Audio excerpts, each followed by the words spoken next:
All right. Hello. Hello. Welcome to the True Creators podcast. I'm here with Aude Olivia. How you doing, Aude? Mhm. Very good. And you? Yeah, very well. I'm looking forward to this conversation. So Me too. I I know Aude, I know you through Facebook and your Mhm. writing mainly, which Mhm. often has a little bit of spicy eroticism to it. That seems to be the main focus of what I've come across at least. But you're also a dancer, you coach, you sing. I've just heard you describe yourself as a seeker and a psychonaut, and you Mhm. were also a tech startup CEO. Mhm. Well, I used to be, and that's yeah.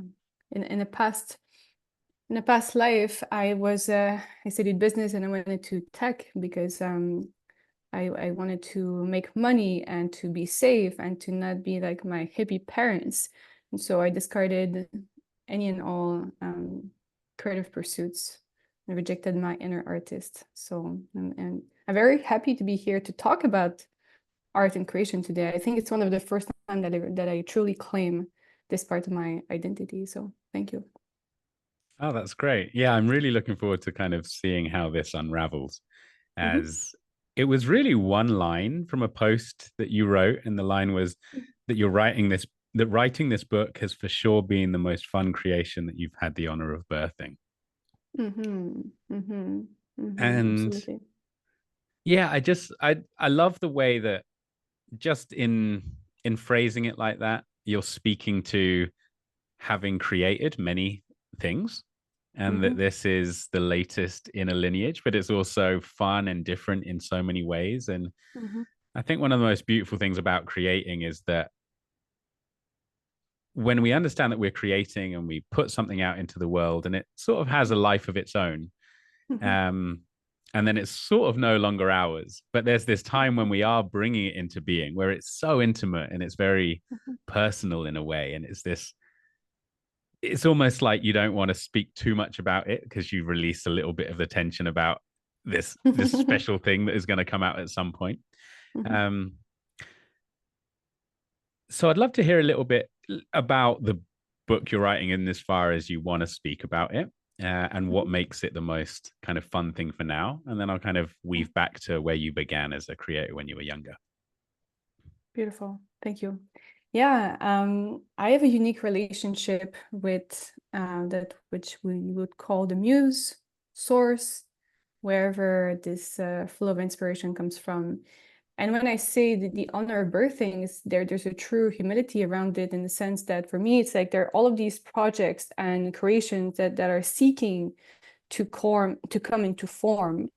And so it's like God consciousness as all of these ideas, and it goes to infinity, right? It wants to experience itself in the third dimension, in the beauty of the physical world.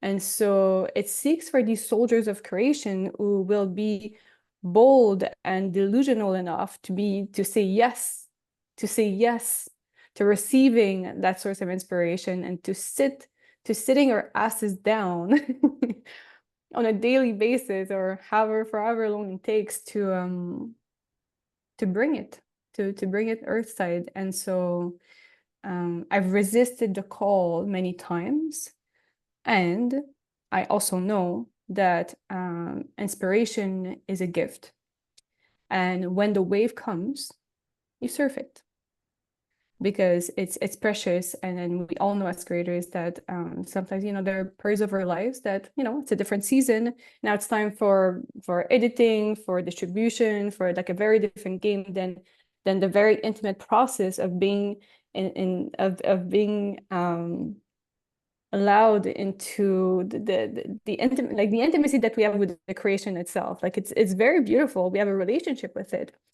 And so this idea for the story, the book I'm writing now, was simmering in my head for maybe like 5, 10 years. It's been a super long time. I don't remember. I was Mm. looking at it. I was looking for it for like if I wrote a note about it, but I guess it was just like floating in my subconscious. And recently, I'd been working on an AI project to help women with their hormones. In general, I talk and study sex, not because I'm overly sexual or want to have sex, like not at all. I'm actually a very nerdy person who could meditate all day. Like I have a lot of energy, but I channel this energy. So it's not that I'm obsessed with sex.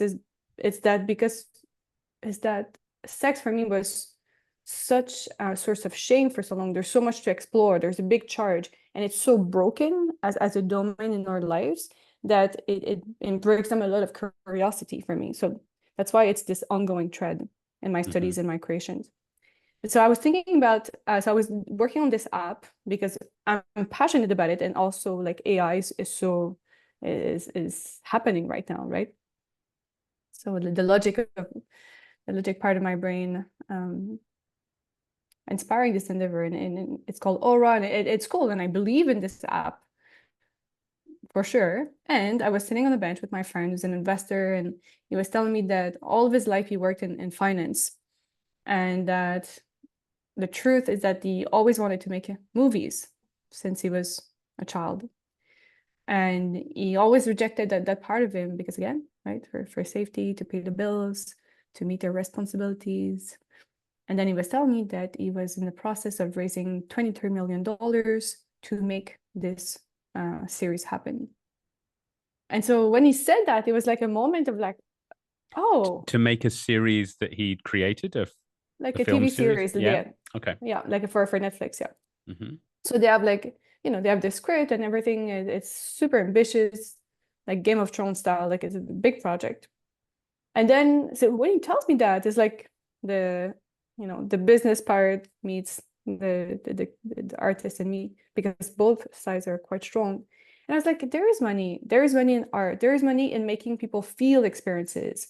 We are feeling machines. Human beings are always seeking to experience something new, to expand, to see themselves through media, through experiences. We want to grow, travel. We want to understand ourselves. We want to connect. And so there is money in that, because we're here for that, to experience ourselves. And so, and then I was like, you know what? I've had this story in my head for so long, but I think it's kind of crazy. Like I was shy. I was like, maybe this is too much. It's kind of, I shouldn't talk about this story. So I started telling him about the story. At the time, I was calling it, naming it Polaris. But apparently there's so many Polaris, so I will have to change the name. But basically, I won't go too much in details because I'm still in the gestation stage of the book. But basically, there was a point in my life that I became aware that the planet has poles, the north and the south poles, and that human beings and batteries, we also have poles, right? And so I studied tantra for many years, and so then that took me into studying polarity between men and women, which is a big topic of discussion right now, because women grew strong and many men grew softer, and this is impacted by hormonal fluctuations in our food system and our lifestyle that is lowering testosterone in men, increasing testosterone in women. And so that creates an inverse polarity, which makes it harder to feel desire. So polarity is this energy that goes between men and women, men being the positive pole, this penetrating force, and women being this negative pole, the receiving aspect, right? And so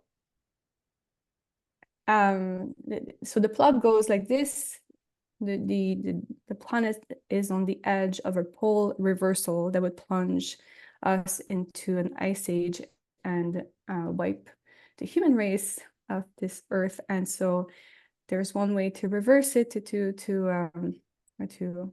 prevent this catastrophe, and it is for this errand to travel through all of the earth's chakras. So and this is a thing, this is real. So when I started to do research, I was like, oh, everything makes sense, it's wonderful, it's life is giving me the story. And so my friend was like, okay, so how many of these like vortices or energetic empires would there be? Because I was like, okay, so in this future there was a war, billions of people died, and so now like the earth is organized differently through this the mind that awakened through AI, and now it's controlling humanity. And so okay, there's so much to say, but basically that I was like, okay, there will be these energetic empires. And so, and I said 7 without even thinking about it. Then I go to do some research. And then, of course, the 7 chakras, and there are 7 of these energetic centers in the world, Glastonbury being the art chakra, and like Manchester is the root, and so there are 7 of these. And so that was, so everything started to come together and to make perfect sense. And then I never written Just to fiction. get the timeline of this coming together, you were talking to your friend who was talking about his series, and then you started to talk to him about it. At what point did you start to take the idea more seriously and then discover all of this? Was this after that conversation that things started to come together, or is this over many years that have, how did that look? Oh, no. I'm a fast mover. I move fast. I write fast. Sometimes I remember I often felt that the earth was not spinning fast enough for me. But no, this is within the last month. This is like me like having the conversation, and I'm at 172 pages in 1 month. So this is like writing like at like 6,000 words a day. So that's Yeah. So when you say you had this idea kind of in the background in some way that you hadn't started taking action on it, you sort of mentioned sort of 5 to 10 years. It's just this long chunk of time. What was in your head, or what were you thinking that was preventing you? Like, what stopped you from diving in earlier on? Oh, but I was not thinking about it. I knew like it's like it was far in the back burner of my head. The thing, I'm a manifester in human design, and so I always have multiple projects and business ideas. So this is not, it's not uncommon. Like I have like other ideas of stories. So it's not, I'm an open person. Like, so my work on a daily basis, the way I see it, my creation process, my job is to sleep well, to eat well, to hydrate, to take care of my physical vessel, to clear blockages and fears, to meet my fears, to transmute them, to relax myself, to recover the openness and the innocence that we have as children. So to be as open of a vessel as I can be. So that's my job. And when that openness is established and as it grows, we're bound to receive more and more information. And it's for us to then have this relationship, like any relationship, it requires some set of boundaries, some set of focus and discipline to like, because otherwise that can be hard. That's one of my challenges, is that I can have an idea a day, like every day I could come up with like a new business idea or like whatever. So it's not that it was a special idea that I was kind of always thinking about. It was just there. And I think this conversation kind of gave me the permission to even think about like a wild fiction story idea, because otherwise I would say that there was always like a little bit more of a business logic in my ideas, meaning that I wrote a lot of like self-growth, like digesting my life and my own experiences, so that it would probably be linked to like a coaching program or like some kind of like a business endeavor. Like, yes, there's creation, yes, there's artfulness. When you coach or when you promote yourself online, there's you automatically become a writer, right? Because as you said, as we talked about, you and I, it's like you share yourself online, and so it comes with it. But for me to like surrender to that story, to say yes to it without having any strong business plan or like suite of like business products that can go with it, like when you write fiction, of course, like we talked about, it could turn into a movie or something like that. There are ways or paths for such a piece to become profitable, but the chances, to be honest, and we know like the chances are low. And so the for me, it's like it is absolutely and beautifully illogical. It's an act of submission. It's an act of like, it's like the sweet delusion in which like I feel like I give my hands, like it is, for the kinky part of me who is submissive, for me it's an act of submission to the muse, and it's almost like getting used to as a tool and as a beautiful tool. And I'm not saying that to diminish myself. For me, it's an honor, like to be chosen to receive those words, because I'm French Canadian. I've never had an English writing class. I've barely read any English books. Like I'm French. So for me to write in English, and as I read what it gives me, it's just so beautiful. And it's like it's stronger than whatever I can speak. When I get in this flow, like the quality of the writing is just mind blowing at times, and the way it just like it builds, it just like it holds itself. And so when I go to bed at night, I can hear the characters, I can see the next scenes. Like I was walking this morning and I could see like, you know, what ought to happen next. And even the other day, it's like I was writing and then all yes. Yeah, I want to comment on a couple of things. Yes. One, I really like how you're talking about how the process is quite different from when you have a business idea. And Mm-hmm. there's something that we're sort of cultured to be quite economic in our thinking, or transactional. It's like, I'm going to put this in, and there's at least a direct route where I might be able to get something back. Whether it actually works that way or not, sometimes the thinking behind the creation is like, there's a return on investment somewhere here. And I Mm-hmm. think art in its sort of most purest form, it it doesn't have that. And it's exactly what you've spoken to in a way. And it does require this extra level of submission, Mm-hmm. because there's not necessarily going to be a return on investment. And you can certainly feel that the story itself isn't asking that of you. It's not that you're acting in service to promote it. It's just asking to be born through you. And there's something so it's foreign, I think, to a lot of the way that we live. And I think that just in the way that you describe it, it's such I think really that's the courageous part of artistry, that Mm-hmm.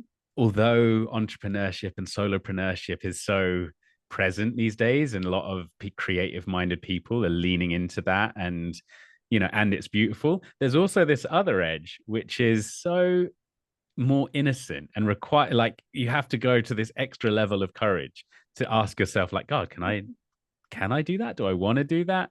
And Mm-hmm. also what I've noticed as well is that it's quite ambitious. It's like to write Mm-hmm. a novel, um as you say, in your second language, and yet, Mm-hmm. and all of those kind of reasons why that might not be a good idea, and then to do it anyway. Mm-hmm. um Mm-hmm. Absolutely. so I wanted to sort of highlight that, and then also ask about the structure Mm-hmm. of how you're writing it. You're sort of talking about going to bed, and you can hear these characters, you can see what's sort of happening next. I'd be really fascinated to Mm-hmm. know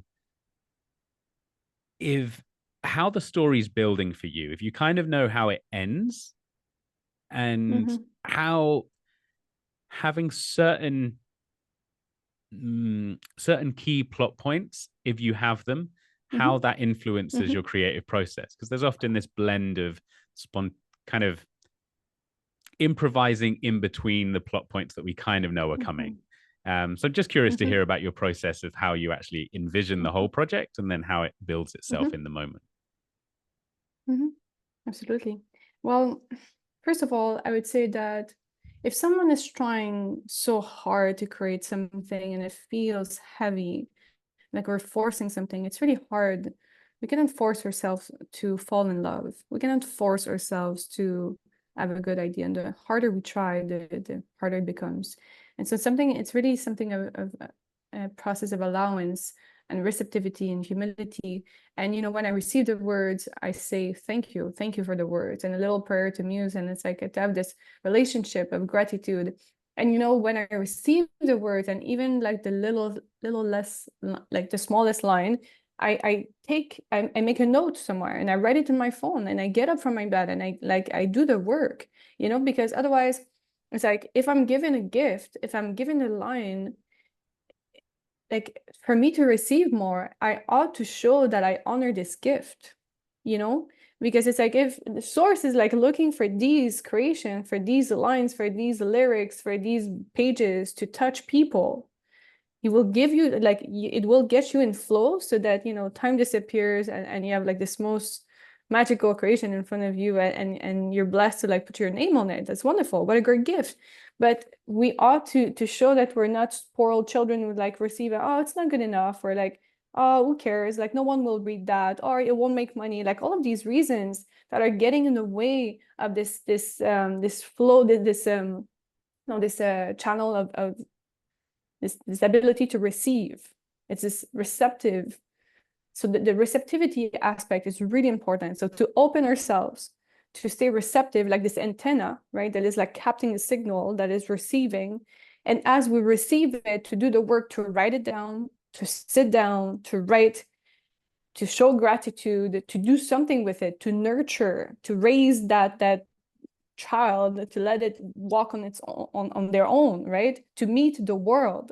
And so every creation is like this consciousness, this energetic entity that we are, then we become the guardians of, and then you nurture it so that it can bless people. And I believe that one of the reasons that I can receive that many words is that I do share a lot on social media. I do write a lot. And so the more I write, like when source gives me something, it knows that I'm going to do something with it. And someone, like, at least one person is going to be able to like more people will be able to like, I've received like so many messages at how my posts have like inspired and touched people and turned them on. And it's like, so because of that, whenever I sit, there's no, like, I could tell you this process and so on, but it's a relationship that is so clear and open, in which like source like trusts me so much to receive those words, to deliver and to share them with the world, to not like hoard them. It's like, that's not good enough. Let me, it's like, and then that being said, there is a shadow for me that I have, and the shadow is perfectionism. And so like I've written a lot of words that I've never meet the world because I have these stories. And it doesn't mean, a lot of it is training. So it doesn't mean that everything we create ought to be distributed. There is like, we grow, we learn, and so not every creation is that's not the purpose. Sometimes the act of creating in itself is complete, and that's enough. And so for me, it was extra courageous this time, because I had the story about me that, when I write about my life on Facebook, the content is given to me because it's my life. And so the flow of inspiration is like, I lived it. And so I can tap into that vein of like emotionality discharge. And so the more I can feel my truth, the more people can feel something as they read what I write. And that ties into like, the aspect of AI now. Like there are a lot of things that AI can write, but it doesn't feel like we feel. It doesn't have dreams and anxieties and fears and hope. And so when I write something, it's ran through the processing, the operating software of a human being that is so much more powerful than any computer on this earth. And this is a fact. And it's laced with so much of that hard energy, and people can feel that. And so all of our stories, every story that we have lived, everything we live, everything we feel, when we talk about it, there's an energy to it that cannot be written by AI. And so as human beings, we have this incredible advantage to know vulnerability, and vulnerability is the glue of connection. So like, so for me, AI has been a tool in this process. For example, when I started to do the research, when I started to learn about every energetic center, like I've never been to Iran, right? So I could go with ChatGPT and then ask, okay, so tell me about Iran and these mountains and about these sacred sites. And then like in a very concise, organized manner, it would give me all the information that I needed to know to be able to write about it. And even for some descriptions of mountains and so on, like I was able to like leverage it. Now, I write erotica. So for me, there are a lot of things that that AI cannot write it in its perfect way, because again, these scenes are charged with a very spiritual energy, and AI doesn't think this way. It has never experienced that. And AI has never been in bed with a lover and feeling this ache, like it doesn't know that. And so it cannot speak to it in the same way. And even to equal words, like I could write a sentence, AI could write the same, it wouldn't feel the same when we read it. We ought to trust the technology of our bodies that is designed to feel energy, this intuition. So let's trust ourselves in the process. So it's a great tool. And so the initial, the day after I spoke with my friend, I sat down, did a little bit of research, and then the next question that I asked after knowing about the 7 energetic centers was to ask about the hero's journey. So then basically super simple, super beautiful. It gave me like the 11 steps of the hero's journey. And then I just read it a few times. I went to see a few YouTube videos. It was my first time writing fiction. So then I took the outline and I put it in a Google Doc. And then I started to flow and like placing the parts of the story, all while knowing that as I would write it, I would get to meet the character. So like at first, when we first meet the main character, I didn't spend a lot of time so far to describe the way she looks or the way she's dressed, or there's not a lot of that. But I got to meet her to get to know her essence throughout the whole story. And so now I'm doing a little bit of reverse engineering, in the sense that now that I've spent so much time with all the characters, I get to see it. It's a little bit like, if someone is pregnant and then they want to name a child, well, there are different ways to think about it. But like when you meet the child and you see their face and you feel their essence, it's a little bit easier to like really like let their essence inspire the name versus like forcing my ideas onto the characters. And so for me, it was very much this like organic process of like, creating a structure that, as we know, it's like the balance of the masculine and the feminine, right? It's like structure and flow. So creating the structure, and what's really comforting for me to know that, I started to write all like the first document at like 10 pages, and it was the full story, like the overview of every part. So then I went into it with like feeling held and feeling like, okay, we have a direction. I know where I'm going. And it took a few different turns at some point. And I felt I was very much guided, again, by the story, by the characters, as to like, how could we optimize this part of the story to make it even more gripping and exciting? And my background is in technology, and like when you code, you like every line of code like creates a different action, reaction. And so when I write, especially erotica, there are ways to like dial up the tension. There are ways to for example, I can play with the levers of forbiddenness or wrongness, or to delay something to make it impossible, and then all of the kinks and to play with the way that energy moves. And it's really like you're sort you're of like fine-tuning it. Yeah, like I can change a word and you can feel the energy of the between both characters is shifting. And it relates again to polarity, and that applies to human beings. So let's say you have a woman who looks just like you beside you, dressed the same, and you're like buddies, right? You're very comfortable, like, yeah. So the polarity might not be so great because you're about the same. Now, let's say that we bring someone beside you, and this person is a very small woman from an exotic background, and every feature around her is the opposite of you, and the way she is, the way she acts, and that brings you into one polarity, and then we can play with that, but you shouldn't be together because of and then we can and then we play with the tension, and you just like Right. rise it just like, and that's what DJs do. Like when you play music, you know, when you prepare people for the drop, for like, you know, you're like Kind of, and and you're then you get, building on that contrast. you're That's, building, yeah. and it's all engineering. Like really, like when I write, I can see the sentence. Yeah. Yeah, I love everything that you're saying here, because it sounds like Mm-hmm. the way you're approaching it is you're aware of how contrast and tension works, and Mm-hmm. how by being able to introduce certain elements and twist them or change them, you can kind of engineer the piece in some way. And I love, Mm-hmm. it sounds like this was the first time you came across the hero's journey, and Mm-hmm. yet there's a familiarity and it also sounds like there was a comfort. There wasn't a big resistance to taking Mm-hmm. on a structure.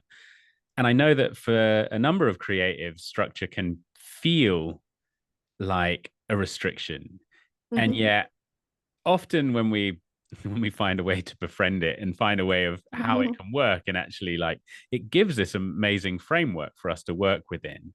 And Mm-hmm. then even at the elemental level, the way that you're describing contrasts and opposites, and it really allow, like, these are all vehicles to allow you to tell your story better, or to create the impact that you'd like to in a particular way.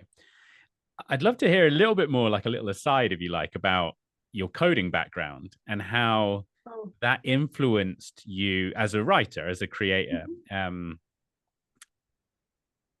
Yeah, and whether that felt like a very natural thing, Mm-hmm. like outgrowth of where you were from being younger, or like was that a hard discipline to learn or convert No, no. to, kind of?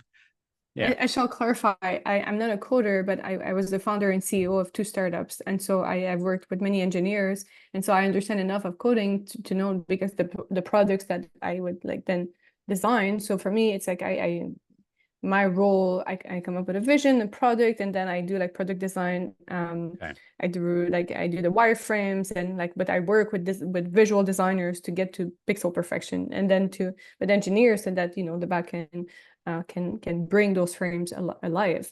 And so what I mean, for me, this is magic, and it's very artful, and I love business and technology so much. What do you And mean you know, it it's impacts, magic? it's freaking magic, dude. Like we have like my phone, like we have like I can like speak to people across the world, and it's like there are things I, with a flick of a finger, I see like faces and expression, and I feel things, and it's amazing. And we ought to like show some reverence to the power of technology, because they're, otherwise as artists we are stealing ourselves from very powerful channels. And so there is this like general air of like, not defiance, but like judgment around social media. Social media isn't anything. We are social media. Dating apps don't suck. We make the profiles. We choose the pictures. We write the content. We make the conversation. We are social media. It is a mirror to ourselves. And so it's a tool to share ourselves. And on that point, like if I were to write a PhD around the creation and something, I would explore the topic that I came up with, or maybe it exists out there, I don't know.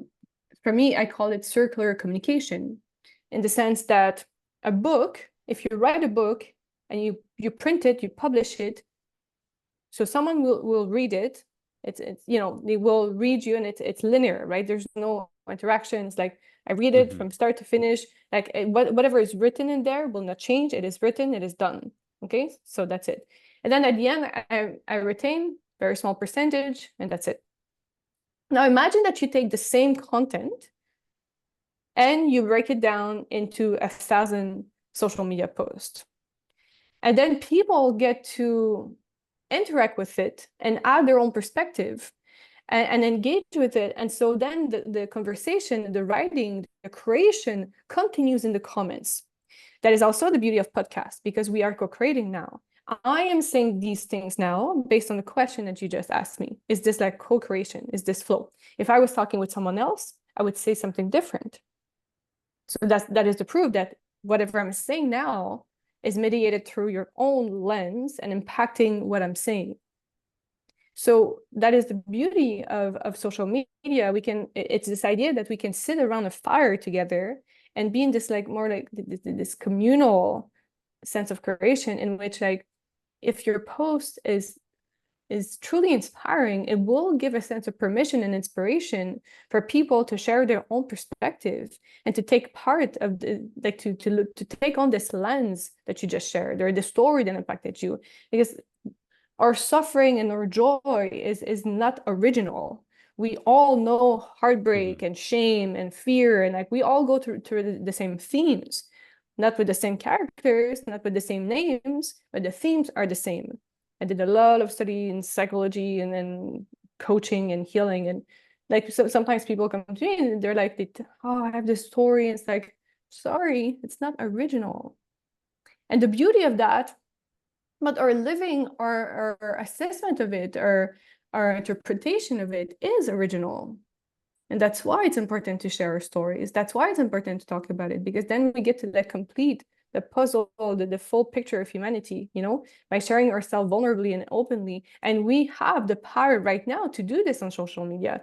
Everyone has the opportunity, the right, the power to be vulnerable, to be open, to be honest, to be courageous, to offer this loyal reflection of who they are. And in doing so, we transmute the shame that is within us that make us believe that part of us are broken and cannot be shown. And so that's the power of social media and technology. And the masculine, and I want to tie it back to the structure aspect that you mentioned. These are tools. They are tools to allow the feminine, the flow of emotion to experience itself, to feel, to expand, to transmute, to change, to move. Energy wants one thing. Energy wants one thing, and it is to move. Energy needs to move. And so problems happen when we block it, when we repress it, when we like store it in organs because we think it's bad. And so social media is just a channel, like a river, right? A feed, like in ju, ju, ju, ju, ju. And so it's a tool for us to express ourselves. I receive inspiration, I feel something, I live something, I express it. And more people can feel it, see themselves, reflect, share their perspective, and we keep it going. And in the keep it going, we allow more energy to move through us. That's why I don't drink coffee and I have like infinite energy. Like I have so much energy, and people wonder why I have so much energy at 37 years old. And I feel like, you know, like I have more energy than in my 20s. Is because I'm open and I keep the channel clear by saying the thing, on like, and social media is just a tool to reach people, to touch people, and yeah, and then, you know, the structured part. So I very much embrace technologies, and because that I always found it so magical. I love how scalable it is. You know, if I write a book and I print it, well, it can touch one person, but on social media, you can write a post and it can reach and touch thousands of people without incurring any more cost. That's really beautiful. Like the printing costs are zero, and we take it for granted because we kind of were born in it. But it's like, no, let's have some perspective. Like the fact that I can write something, someone in Pakistan is like reading it, it's freaking magic. This is amazing. And let's bow to technology and use like, and technology, like again, it's a reflection, and we ought to like think about our intention and our execution and using it. And so it can either be used for criticism and comparison, or for creation and connection. And so it can really be a powerful tool. And so for me, I always embrace technology, tools, structure, because this is my inner masculine energy or side, whatever aspect. And it makes it so that my feminine can flow. You know, these are the banks to the river of life Banks to within the me. river, yeah. Mm-hmm. Yeah, there's so much here. If I had to sort of translate some of that into the language of the work that I do, Mm-hmm. I love how you describe, so going from being the visionary for these projects and the Mm-hmm. wireframes and everything, that you're starting off with this high level view, Mm-hmm. and you have a sense for this final product of what that vision is. And the way you put it earlier is, you know, you're really bringing this into the 3D realm, and that's what creating is. You know, it's like we take something from this idea space and we bring it down and it becomes real in some way, you know, and whether it's technology or, you know, a story, it's in some way it starts to exist in this realm. Mm-hmm. And I can also see that in the way that you're approaching it, there's a lot of expertise and you're adept at understanding how the elements fit together, and Mhm, that allows you to be working at this kind of zoomed out level where you understand, mhm, like, just work the elements in their rough form. And even the way you mhm, described the protagonist of your book, you know, you didn't need to get into the details of how mhm, she looked, that actually there was this kind of element. This was one piece, and then there was another piece, and you had these mhm, 11 sections of the hero's journey, and that you don't mhm, need to get lost in the details, and that mhm, actually that will all emerge as the story gets written and it starts to write itself. But your job as the architect almost is to mhm, kind of take care of some of these larger structures, and mhm, then as you describe it, they become the banks to the river that your mhm, energy can flow through. mhm, And no, and also this idea of always having somewhere to go, that mhm.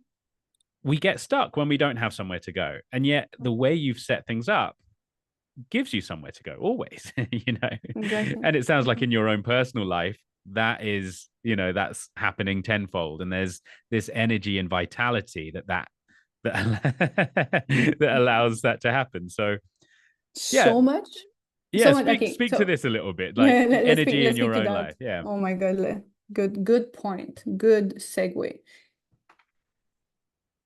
We are writing a story right now. We are living the telenovela, the Netflix series of our own lives, with every thought we think, with every word we say. And so something I like to ask people is like, if your life was a Netflix show, would you watch it? You are writing the story of your life right now. You are the main character of your life, of your movie. And one of the mechanics that is the most exciting, the most interesting to allow kind of the highest and best like potential outcome to happen is to say yes and to have the sense of surrender and to trust, to have faith in the bigger structure to hold you, right? And so, like recently I was, I saying yes to life. I was going to Puerto Rico for a week last winter. And then, that led to like 5 months of travels. And like at some point, like I end up on a private jet, like flying to catch the eclipse. And like, it just like crazy stories happened in me, like saying yes to life and yes, yes, yes, yes, yes. And just like allowing the story, but the direction, the values that I have and what I want to experience, who I am is defined. And like, there's things that are defined, but the details get filled in as I say yes, as I hold the structure, right? As I hold my values, as I have my morning routines and things like that, as I take care of myself. Like there are a few things that are anchoring me, that like creating that safety that allow me to feel safe to say yes, right? Mm-hmm. So it's always a dance of having both. So for me, like, to surrender to receiving, like the surrender is a very feminine energy. The openness is feminine. And so for that feminine energy to be in my body so that I can receive the words and the details, the hero's journey and the structure that I first established, starting with that, with like the overall, like the plan, the direction, the goal. These are all very like masculine like elements. And so that allowed me that when I started to write, then it like, okay, so let's backtrack a little bit. So at first I just wanted to write the overview of the story to give it to my friend, the investor, and to get funding to write a movie script. And so, but what happens that once I wrote to the plan, the masculine like structure was there. After that, in writing the plan, the characters started to speak, literally. Like it started like, oh, little cat, it's so cute. I saw your cat. And so the characters started to interact, It's to a dog. speak. Oh my God, I'm so sorry. The No, dog it's will all be so right. insulted. It's just I just upside saw I down. just saw like two little Yeah. oh baby. That is beautiful act of submission. And the belly like Yeah, it's the best. it's so cute. And so, that was a magical process. There was no trying to like write out the details or so on. It's just like took a life of its own. And that is the magic of creation. It's like there's a perfection to it, and like then again we like, I'm not a parent yet, and from what I understand, it's like when people have children, it's like they are, they witness these personalities like emerge beyond their choices, and it's something that that go beyond our control. And so for me to like hear the characters, and I remember there was a moment that was so mystical, and I was in my head, I was like, oh, it should go that direction. Then I'm writing, and like all of a sudden I'm making mistakes at every single word. It's like I couldn't write. It's like my hand literally, like I couldn't keep writing. And I was like, that's weird, because usually, like, I can. And then I had to close my computer and surrender. And then I went outside and I started to walk. And then I hear, no, not this, but that. And so it's really, it is a spiritual journey, and it's a beautiful test to our faith, to our ability to open up, to surrender, and also to bring structure. It's always both. It's never this or that. But the more we can embody both energies, to embrace the beauty of structure, having a plan, a goal, an intention, but to like, it's like a little bit like a tree, right? It's anchored, but it can like move with the wind, otherwise it breaks. So we want this solid yet flexible structure that allows us to relax and to stay open in the process. Right. So it's a balance of both. I love that. I love how, in the way that you describe not being able to get the words out and write and type, and taking a break and taking a sec, and then there's, it's not this, it's that. And you're describing it so well, but I really like how much it's being emphasized in my mind, of how there is this surrender, but it's not generalized surrender. It's surrender to something that's really wanting, and that's kind of the vision in some way. And I think that's one of the things that a lot of people can get a bit confused with, that are maybe more, perhaps in the language you're using, kind of more in their feminine, and have a little bit of resistance against masculine, a framing or a structure, or if it's not even that language, or just a bit more go with the flow types, wherever the wind takes you. The way I describe it in my own journey is being more of like improvisational rather than compositional. Like, it's one thing to step back and have an idea and create a composition, versus get really good at going moment to moment to moment, which is a skill in art in and of itself, but it's a very different process. And if you want to become a really proficient creator, and the idea behind all of the work that I do is around how do we become really fluent and proficient creators so that we're good at bringing stuff into being. This is quite a different skill set. And I love how in everything that you're describing, you're really touching and bringing that home, that there is surrender, there is submission, there is an openness, and it's in relationship to the vision that you have, that there is actually something. It's not just generalized, like, oh, I'm just surrendering to the world and let's see what happens. There's you're in relationship, and everything's happening with that's the sort of feedback. You're like, where am I in relationship to the thing that I want to be? And that's what allows, it's not this or it's that. So absolutely. Yeah, really cool. Yeah, and it's like our surrender is precious, and we don't owe our surrender to every human being, and trust is built over time. And I don't surrender so easily, like in my personal life, like I'm a strong human being, and like with most people I feel like I often feel alpha, but when I do surrender, it is this full, like, melting, heart opening, like, surrender. And it's like it is so profound that it ought to be precious and honored. And the beauty of like building the relationship with source or the muse, however we see this mystical process, it ought to be mystical, because for me it's like literally I walk, and without trying or anything, I hear. For me, like when writing poetry, it's always like I'm given the first 4 words. It's almost like a game, the first 4 words, and then my job is to sit down and to like kind of open up and like receive and like write the rest, and just like then it flows from there. So, but it's a relationship, the conversation, and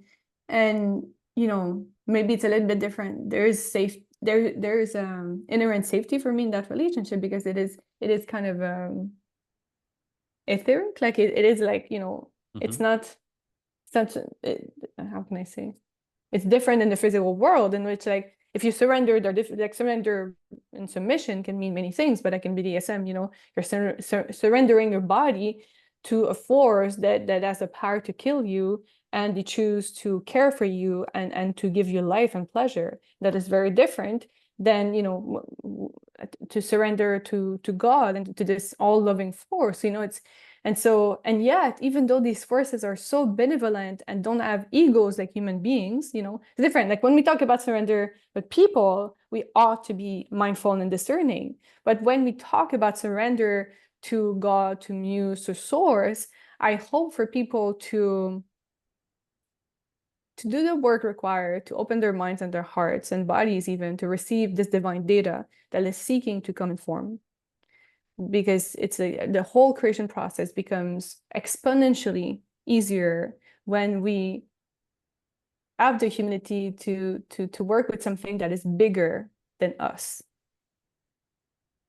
You know, and then it's like now we're pulling from something that goes beyond this blank page that we're fixating on, or the goal, or like the whatever like outcome we're trying to produce, or like this kind of like very like third dimensional limited view what art can be to get whatever. Like if we get stuck, we're distracted, like we're not communing with a bigger force, and not that the views and the likes and the sales don't matter, but there will be a result. To me, there will be a result of like art is only powerful, in my opinion, to the extent that it can make people feel something, you know, and the ability to make people feel ought to be bigger when the source itself is the source of all feeling. You know, like it's just like Right. it's so big, like you're streaming from from human consciousness, and it just, and so that's why I find like there are songs that you hear and it just clicks, you know, like you know that feeling when you are in flow and you are improvising. And to me, like when you were saying that, it is feminine and flowing and like you're surrendering, but the practice, you have a practice, and the practice and you doing the work and taking the time is the masculine aspect. It is the anchoring the physical world, you know? It's not just like, so, but, and then and then this creates a safety in your body and in your skill to then flow. So it's always both. So yeah, I've it's got a a different question field. about Yep. the didn't quite put it like this, but sort of the scale of the source. You know, if it's connected to the all and the everything, then there's a different quality to it. I'd be really interested just to hear experiences that you've had where that's not been the case, and perhaps if if anything comes to mind where you've been creating something and it's not quite it, and you've actually made it bigger and more ambitious, and there's at some point suddenly it connects to something that it's really about. But sometimes you can sort of be playing too small and it seems simple, and the idea is, oh yeah, it's sort of, this is going to be easier to pull off, but actually the reverse is it's actually not the case, because there's Yep. a lacking energy, and sometimes you need to connect with something bigger, something greater, whether that's in the idea itself, for the actual energy to start coming through in the way that is actually going to serve you bringing it into being. So sometimes smaller isn't actually easier, it's harder because you're less driven to make it happen in a way. Absolutely. Good question. You know, I think when you're a coach or connected to the digital world, there's like this fantasy that I have anyways, to create a stream of passive income that frees you from like the burden of daily reality, so that you can, you know, do whatever you want and like focus on your art. And so, and doing so, like, and also like coaching, and I have, you know, I've taken many courses and I love coaching. There's a part of me that does. But, you know, because of that, like I got caught up many times, and I've had cycles, and, you know, there were aspects of it that were true and definitely like hard driven. And then, you know, the getting caught up in like the sales strategy and the sequence and like the number of posts and the landing pages and the sales pages, and like it comes from a very different energy. And that's never really worked for me. To some extent it has, but there's something about it that doesn't feel, that feels icky, that doesn't feel you know, like a true like that is not fully authentic, and we can feel it in our body, and we think that we need, I thought that I had to push through, to work harder, to learn more, to take more courses, to be, like, to get sales, like copywriting more, blah, blah, blah. So that energy of like, I need to be more, I'm not enough, this, like, I have to work harder. There's a time to work hard, and not that, you know, like writing a book and editing it, and like, and you know, I'm still early in the process of this, but well, I'm almost done. But then there's a whole other journey that begins. It's like, again, you're pregnant. Being pregnant is different than raising a child. When you give birth, it's like, then it's not the end, it's the start of a whole new aspect of this creation, meeting the world. And so but yeah, there have been times that I'm not always in this pure divine flow connected to source. Like I'm not like, you know, I'm still a human being with egos and fears and obligations and like stories as to like what I ought to create. But I know that right now I'm proud of myself for, like, for the very first time in my life, to bring like total focus and devotion to this process and to bet on it. Even though, you know, there are realities, like it's still like a puzzle to me and a riddle as to like, how do we turn this, and how do we leverage the power of technology to then create a viable business model around it, and not for the not just for the purpose of money. Money is great so that I can eat healthy organic food and be well and like enjoy myself, so that I can be in a frequency of joy and peace, so that I can be relaxed enough to receive more data. You know, so it's like this like virtuous cycle. When I make money, I'm happy, I'm well, I'm fed, I sleep well, I'm peaceful, and this peace in my cells like allows me to sit, to create more stuff, you know. So we ought to break the myth of the poor artist, and to revere art, to value art again, because beauty as a function, it brings so much to our lives. And we are feeling creatures, you know. There are a lot of structures that we have built that don't exist, that have sucked the life out of us. Like, if you think about the legal system, it doesn't exist. You cannot touch a law. You cannot touch the legal system, the financial system. All of these structures don't exist either. So like we think they're so real, but none of it you can touch. A relationship doesn't exist. A marriage doesn't exist. Like all of these are like just myths, and they bring a sense of like a pace, like a cadence, like how to direct yourselves, because the mind needs a sense of direction, and you know, good and bad, and like, so fine. But you know, there's so much more, like we have higher needs than that, than like than directing or morals, you know. That after that, it's like, once we are safe and fed, like it's like there are things that we deeply need to bring meaning to this human life. Otherwise, yes, then should all you know, drink like, I learned recently that many people are on antidepressants. I've never taken medication, and so I learned that many people are depressed. Most people, apparently. That's what I learned. That's what I was told. I'm not sure of the exact numbers. Now, some would say that expression is the opposite of depression.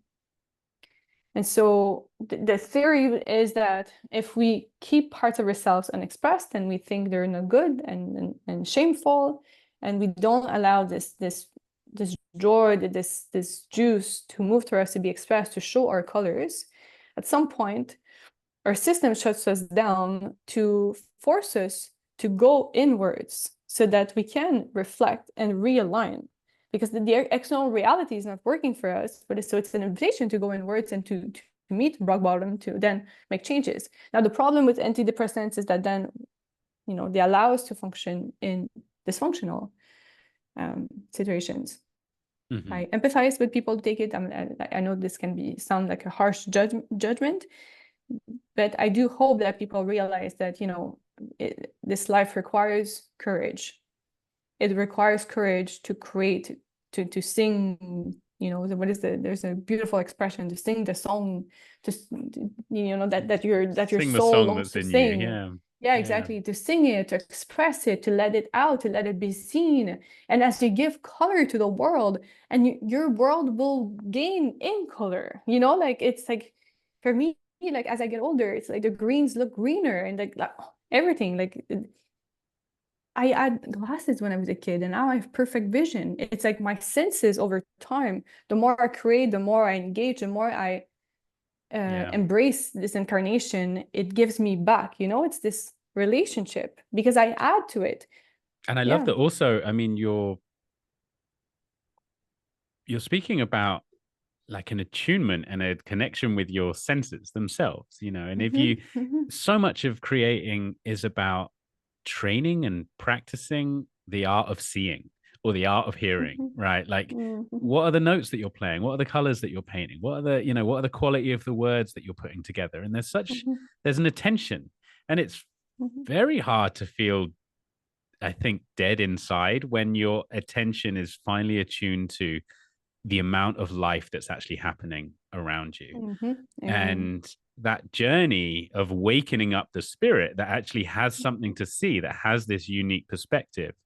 And the expression is the expression is perhaps even a little bit later, but even awakening to the truth that actually that you are here, you're an observer, you're engaging, you're part of this whole unfolding. Mm-hmm. And one can go through life without, I guess, consciously contributing. And yet, Mm-hmm.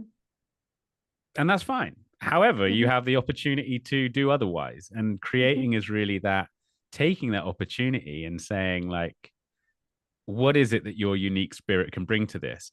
And I Mm-hmm. think the way that you described it earlier as well, with the kind of learning the mechanics of coaching and business and landing pages and Mm-hmm. certain cadences of posts and, this, that, and the other, like, there's something, I think, so many of the different endeavors that we want to engage in life often Mm-hmm. have the scales, right? So we sort of have to practice and learn the scales, and the scales can be a little bit boring. Mm-hmm. And yet at some point you have the opportunity to make them yours. And so it's like, it's this, Mm-hmm. again, this balance of doing the reps of whatever the domain is that you're in, enough to understand Mm-hmm. the relevance of it so that you can make it yours. And I don't know if you have to do it that way, but at some Mm-hmm. point, I think, as creatively inspired humans, you want to make it yours, because it's kind of Mm-hmm. like, well, what's the point otherwise? Mm-hmm. Um, Mm-hmm. which is this great opportunity that we have in this day and age. And I think that even the way you describe the future of this book, it's Mm-hmm. it's like, yes, it is there to also serve you and the life force that you have and the food that you would like to eat, and Mm-hmm. and that's the money component. And then there's also just bringing that story to more and more people. Mm-hmm. And Mm-hmm. so there's just so many ways that, kind of, once you're over the hump of introspection, if you like, and that is, again, that kind of depression, there's a lot of like turning and looking inwards, Mm-hmm. to once you start to look outwards, and one of the things that you're looking at is this vision that you have and you want to bring it into Mm-hmm. being. And there's just so many forces at play Mm-hmm. that come together in these serendipitous ways that will often so much surprise us. And Mm-hmm. it's so amazing how quickly things can move, especially like the way you've described, okay, this is one of the billions of ideas that you have had. And yet Mm-hmm. there's this catalyst, and you have this one Mm-hmm. conversation with your friend, and you see that suddenly there's some momentum building. And I Mm-hmm. think that's one of the most beautiful things about becoming proficient and fluent as a creator, because it sounds like you've Mm-hmm. really been honing your craft as a Mm-hmm. general creator. You can apply it to technology, you can apply it to poetry, you can apply it to now writing this book, you can apply it to traveling. And there's actually this very similar dynamic taking place Mm-hmm. of this yin and the yang, kind of being one foot in the moment, being the other foot in this kind of overall vision, this story craft that you're writing for yourself. Mm-hmm. And that once once you as a creator start to embody that, there's so many different ways you can take it. And I can just see how energized you are and how full of possibility your life must feel like. And yeah, it's a real pleasure. It's a real cool thing to hear from the board. Thank you. And I want to say something like, yes, I've owned my craft and I write a lot, but we're all creators. And so for no one to put the bar so high that, oh, I need to practice for a very long time until I'm ready to create, until I know enough to let myself flow, because that time never happens. And like if you think about it, we're always talking and thinking and writing and like in a way we're all singers and dancers and talkers and like we're just the living of life is running this content through you all the time. And so it requires like at every now moment I'm the best writer I'll ever be. And then this needle keeps moving forward, but at every now moment, I'm the best artist I will ever be. And so to really like let that, like, even because it started with like, and that's like, if you think about it, like children, the way they approach creation and messiness and like failure, it's not part of this. It's just like, it's a natural organic flow of trying things, of expressing ourselves without any standards or concept of failure. And so nature is the same. When nature grows a tree, at no point is it like, oh, the tree is too small or it's not big enough, or why is there a dent there and why is the leaf growing this way? It's like at no point is nature asking herself, why is the flower this color? Or like, why is the leaf turning color and dying and falling on the ground and turning into compost? For like, it's not questioning it. And so it's again going back to surrender. It's like this allowance, like let the process take you and be with you, and you will digest it through your own lens, through your own living, through your own unique soul signature. It will, like, we will, as being Aude, of course, it is extremely well. To go back to one of your first questions, it is so fun to write this book because it is highly erotic, and I get to live all of my sexual fantasies and to go places where I haven't dared going in the physical world in my real life. And so, I would write, and then I realized that I was extremely turned on, like physically turned on. And so whatever we create and that we write is we get to live it. We live those stories. And I'm the first one to read this book, and that's an honor. And it's like, so that maybe it would be different if I wrote like a murder mystery book, but anyone, and even if like the goal is not to release a book, I would invite people to, like, a lot of people have sexual shame and fantasies that they're afraid of exploring. Well, if you write an erotica short story of your fantasy, in a way, your body, your energy got to live it, and your subconscious gets to relax the shame around it. So there's also like a very healing purpose around it. Well, for me personally, it's just like a bonus to the whole experience. But of course, it adds a layer of fun that is delightful, and that makes me even more excited to write. Yeah. God, I love that point. I love that point. And it's so true. Like while you're creating, you're both the creator, the audience, the main character, like you're all of these things together.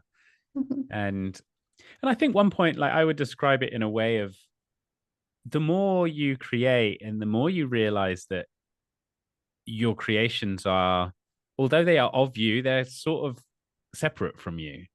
And It's both.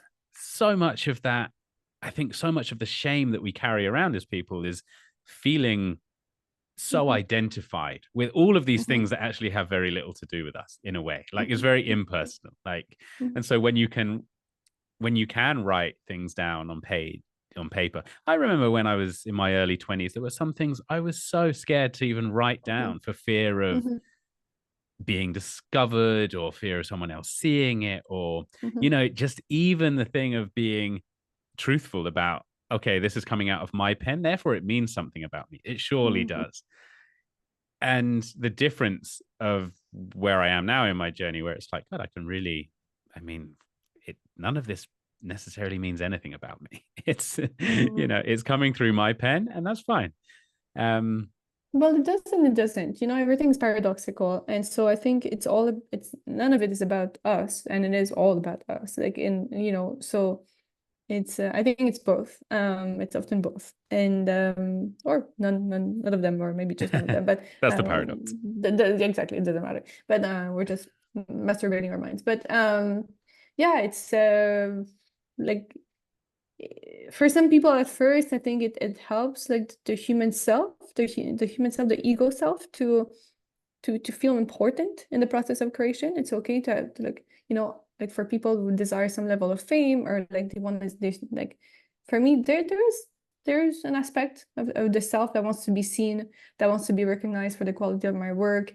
And maybe that will dissolve, and maybe I will have a pen name one day, and like, maybe that will just, there's the aspect of name of self in relationship to the creation of it being For sure. seen.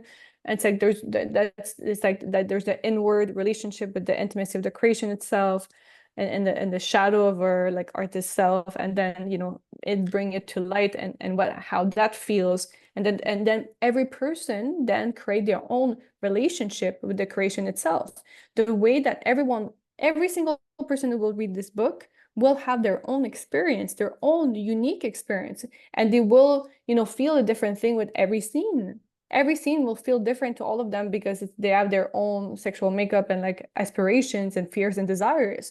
So there will be as many books as there will be people reading it, because it's not like a snail product. It's an experience. It's an energetic experience, with the projection. Like when we read, when we listen to a song, like it's all of our senses and our imagination that is then like, there's a feeling around it, and it's profoundly unique and different for everyone experiencing it.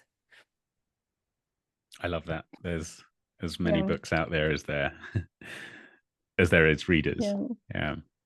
Yeah. And same thing for songs, same thing for any, like you and I, we go to a museum, we look at a painting, as we all know, like we see different things, and it's so to release that. And then yeah, but I'm some people like kill the ego. Not at all. Like we have an ego, like embrace it. If some people want to Sure. be Yeah. famous, it's like go for it. And Well, um also that in and of itself is a creation, whether you go the route of a pen name or you craft a kind of famous persona in a way. Like these are all creations, and they yeah, I mean, artists that sort of reinvent themselves every however many years, or there's the ability to kind of,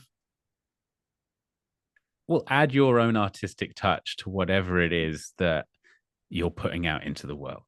And yeah. and that's kind of fascinating. I went to a concert recently, and this guy was singing, and he was wearing sunglasses on stage, and this woman next to me said, "Oh, he shouldn't be wearing the sunglasses, as not authentic artistry." And it was like, I mean, I sort of chuckle at this kind of thing, the idea of like authentic artistry. There's a conversation to be had there. And yet artists from the beginning of time have been wearing cool outfits and doing things that are slightly off key, and it's like, I just think viewing it all as a creative process, and that there's something that you're putting out there and you can refine it. It might be clumsy, it might go wonky, you can, you might regret it, or but it's all an opportunity to kind of play and explore.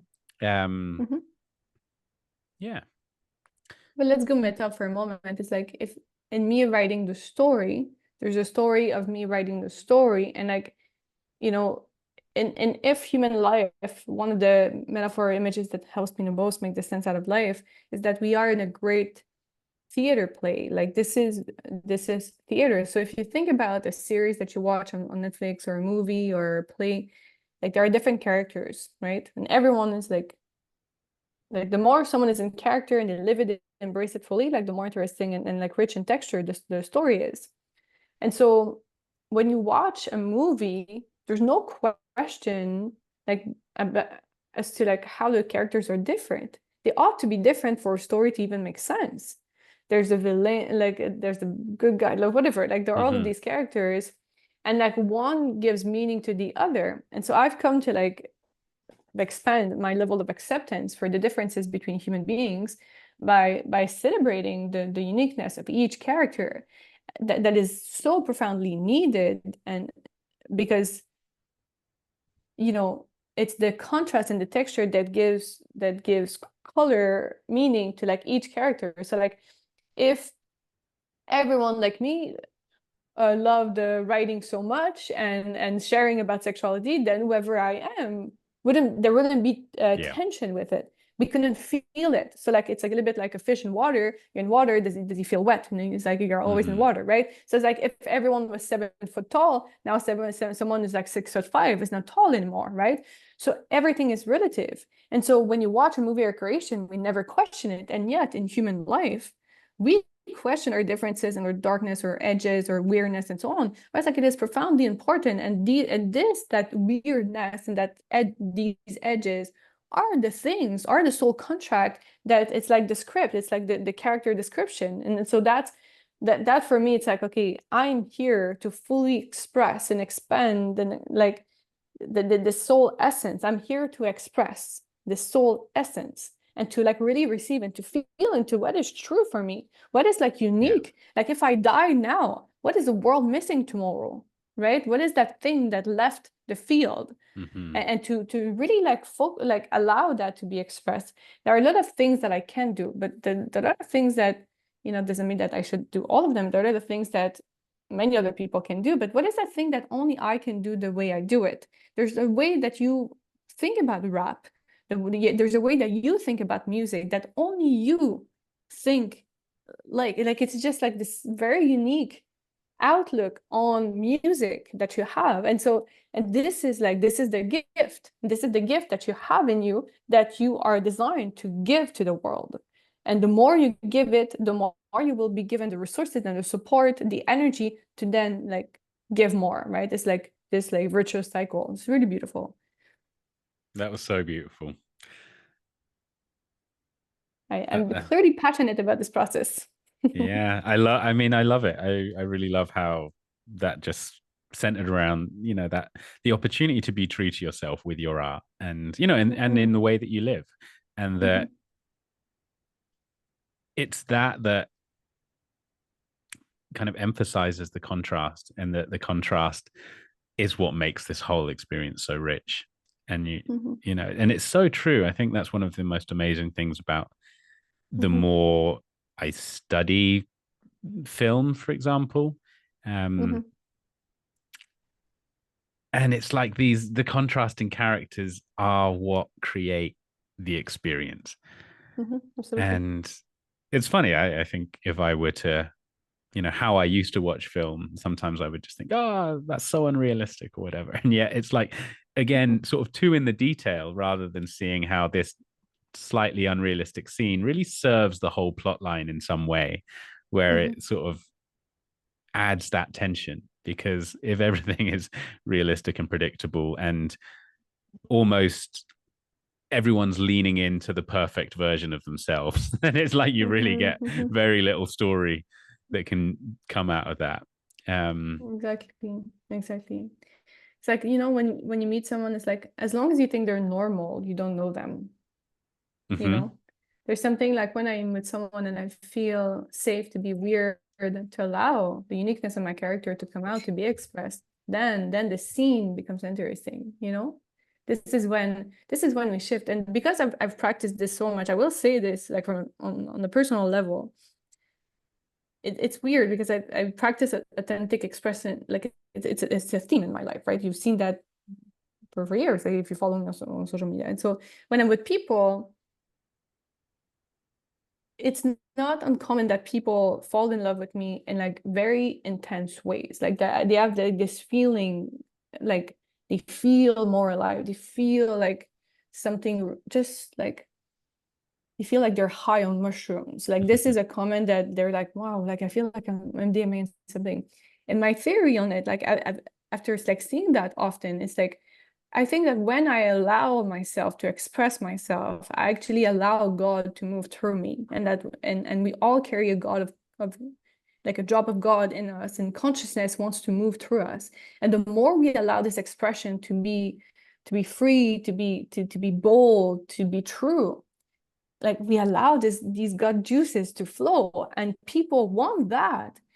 And so when people like are with me and I'm in flow and I'm being weird and playful and like or sad or like or angry, it's not all like it's not that, because the movie is not always happy and like that's not that, but it's true. And it's true to that like feeling essence, these emotions that are guiding us, these little soul nudges that are keeping us on track for the scene to be like, and then the movie keeps expanding into this beautiful arc. And it's like, but the more we allow this, like I think this is what love is. It's just like you two characters that allow this magnetism to like to guide them, and then they feel that, and it's we're always guided. And so it's a beautiful thing. I've because I write stories, but I'm also writing my story and living my story, and I'm experiencing the character of Aude in this incarnation, in this lifetime, and we all have our character. And so to know your character, to understand how your character moves, and maybe it's because I've done quite a bit of acid in my life, but it's like the feeling that I'm in like a video game or like a movie, and I'm moving this character through different scenes, and how to play with it and how to allow this character to not get in the way of this character, or the simple mantra to be yourself. Well, be yourself. And what does that mean? Like, and it's like, I think it simply means to abide to the guidance, to the emotions that we're feeling, to express them in a kind and authentic way. And as we do so, we allow God to move through us. And as we allow God, and people can taste that and touch that, it gives them permission to be even more authentic. And that's what we all crave. We all crave to allow God to live in us, to move through us. And so that's the only way I can explain the reaction that people have sometimes when I'm in that flow. Yeah. I can imagine it. Yeah. Yeah. And I can get a little, I'm graced with a little bit of the feeling of it now. So yeah. And I think what you said there around, that the be yourself question, and how actually being involved in creating one's life and creating creations within one's life becomes this vehicle for that question to be explored in practice, rather than necessarily a different sort of inquiry. And that's fine as well. But there's just something so alive and enriching and moment to moment, that getting to know yourself as you create your story is quite a different way of going about it than just self-reflecting and trying to figure out who you are. It's like yeah. And also to allow like every scene, and like within the one movie of our life, there are many movies, there are many stories, there are many cycles, there are many chapters, and to allow that to be, because I think a lot of people get stuck in a one movie or one story, and that can be very stifling, damaging to like, again, like if you were to open Netflix now and you watch a show and every show is the same exact show. Like, do you see a person, they're going up, start with the alarm, then they get in the car, like, and we know that we are all questioning, especially since COVID, we're all kind of awakened to the madness of the rat race, and like kind of coming out of it. A lot of people have like different lifestyles and so on. It's all like, growing. So there's a lot of breaking free from that. And yet there's a lot of monotony and addiction to a linear, safe, predictable way of living, and the mind loves that. It loves control and patterns, and yet it's in disrupting the patterns that a lot of like Easter eggs are like unlocked on the game board, so it's like it's hard. There's a great movie, what is it, Everything Everywhere All at Once. Yeah. Well, that's an acid trip right there. But it's like, I mean, of course it's expanded, and it's like it's fantastic the way they it's multiplied, but it is true that at every moment, every action we take can lead us to like infinite possibilities. And so when you play it like this, it's like then it gives way to different choices, and to this sense of empowerment in it's I find it quite, then life becomes exciting. Yeah. Wonderful. Yes, I want to go eat now. We've talked a lot. There's like so many different fractals to go in. Yeah. So much there. Any final words you want to leave people with? as far as, I don't know, finding you, keeping track of anything that you're up to, or anything else? Yeah, I would say that shame is one of the biggest poisons in our lives, and that shame dissipates the moment we share ourselves, we share our truth. And it starts with yourself, and that there's science around it. So my invitation to anyone listening right now would be to sit down and to write down something that is uncomfortable, something, if there's something about you, a story that you wish no one would ever find out about, like this is where you must go. And the bigger the shame body around it, the bigger the fear, the bigger the discomfort, the more freedom you will gain from this exploration. Um, it's hard, it's uncomfortable, you know, like I've shared the story of my going through an abortion, going through plastic surgery. I've shared a lot of things that were really uncomfortable that I held shame around. And every time I did, it was the most incredible healing process for me. And in doing so, again, we give permission to other people to claim that part of themselves. And so the ripples are just infinite. So, and it's simple, it's very simple. And even again, if it's one, two people, but it will be more people are watching and seeking for truth and authenticity.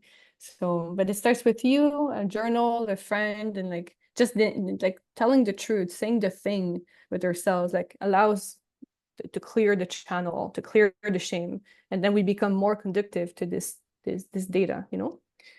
Yeah. So that would be my main That's a invitation. great note. That's a great note to end on, and so true. The power of telling the Mm-hmm. truth. Mm-hmm.